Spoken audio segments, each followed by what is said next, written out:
back to the channel. Welcome back to the channel. So, the New York Giants fired their head coach, Brian Daboll. He's a free agent. He don't have a job.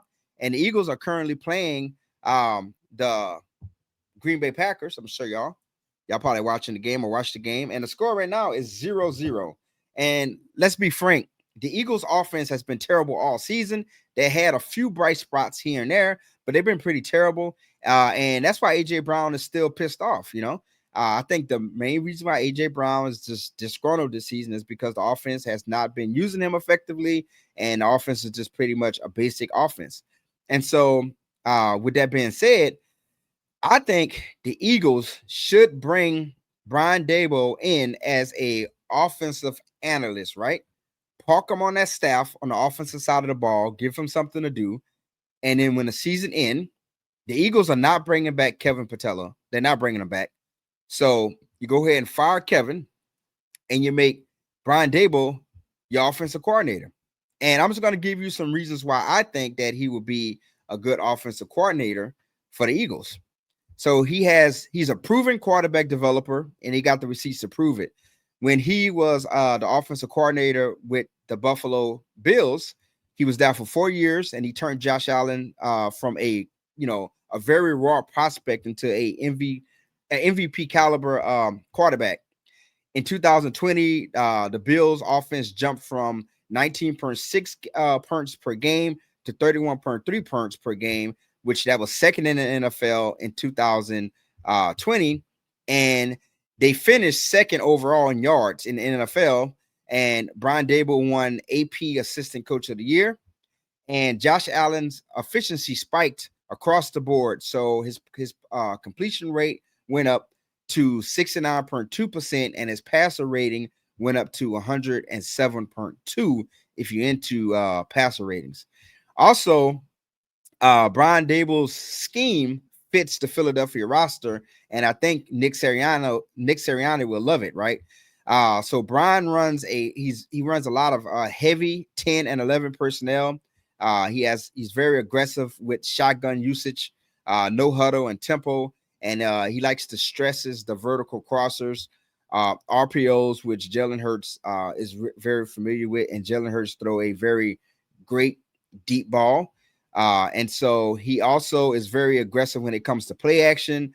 And that type of scheme that allows the Eagles to unlock playmakers like A.J. Brown and Devontae Smith.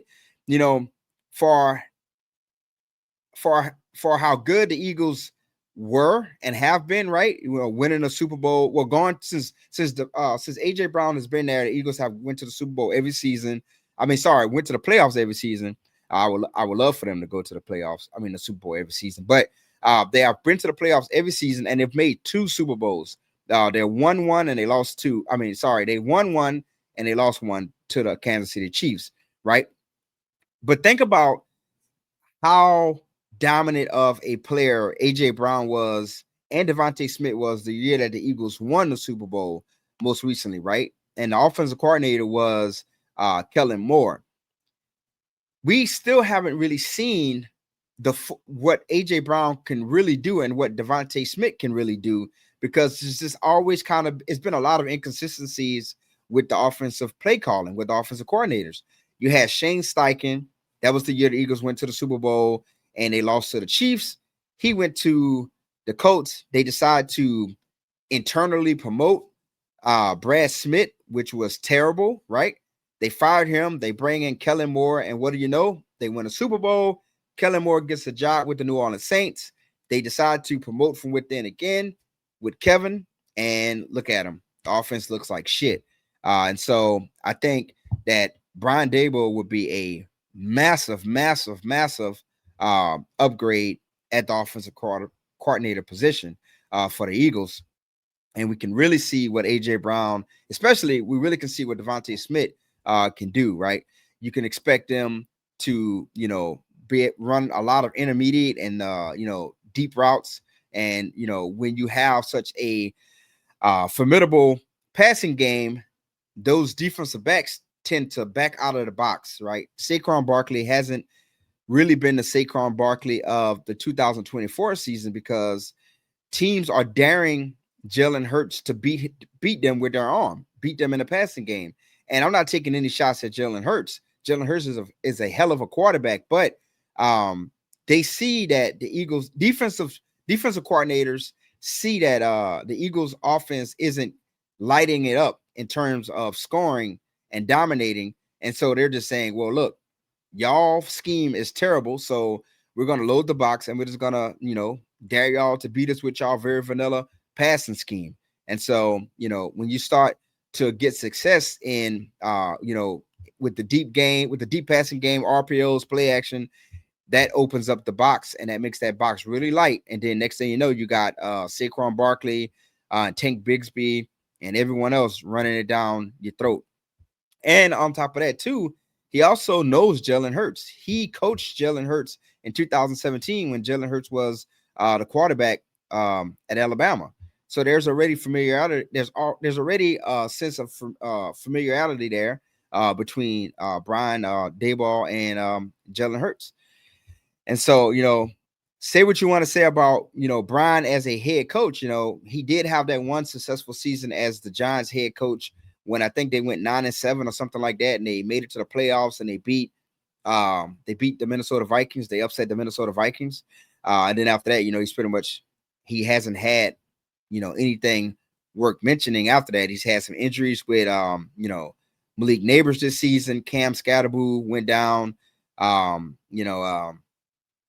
Jackson Dart have already been assessed for like 4 concussions. Malik Neighbors was hurt. Is hurt. And then, Saquon Barkley leaves the year before. They paid Daniel Jones, who's doing pretty damn well with the Colts. But, some of those things wasn't under some of those things wasn't Brian Daboll's charge. He didn't have control over a lot of those roster moves and those trades and stuff like that. So he was just a head coach and he was just doing what he had to do with what he had while he was down. So may not be the best head coach, but I think he is a phenomenal offensive coordinator, and shit, he would be a phenomenal upgrade over what the Eagles have right now. Now, obviously the Eagles won't bring him in as the offensive coordinator this season, but they can very well bring him in as an analyst, and he can help Kevin Pattello with the play calling, with the create the offensive game plan, because I'm pretty sure Kevin Pattello has never called plays before this season. So he's just on a team. He came over with Nick Sirianni from the Indianapolis Colts. And so, he's Nick's homeboy. So Nick was like, hey, let me toss you a bone. Let me give you a shot. But it hasn't been working out. And it is what it is. He tried, but it ain't good enough. And the game right now is still, the game now is 3-0. The Eagles kicked the field goal, so it's 3-0. And so it's just been, the Eagles offense has just been very terrible this season, and the fans have been very disappointed, and AJ Brown has been disappointed, and all of that good stuff. So hey, it's worth the shot. And so this is just my early foresight or vision, or maybe just a very overzealous opinion, that the Eagles should bring in Brian Daboll as an offensive analyst and keep him on the roster until the end of the season, after they fired Kevin, and then they promote Brian to the offensive coordinator spot. But y'all let me know what y'all think in the comments. Would y'all want to see Brian Daboll come in as some type of analyst to help the Eagles offense, or should he just stay away from the Eagles altogether, or should the Buffalo Bills hire him? Because I seen an article where they asked Sean McDermott about possibly bringing Brian Daboll back, and McDermott said they haven't even thought about that. So y'all let me know in the comment section below. All right, until next time, I am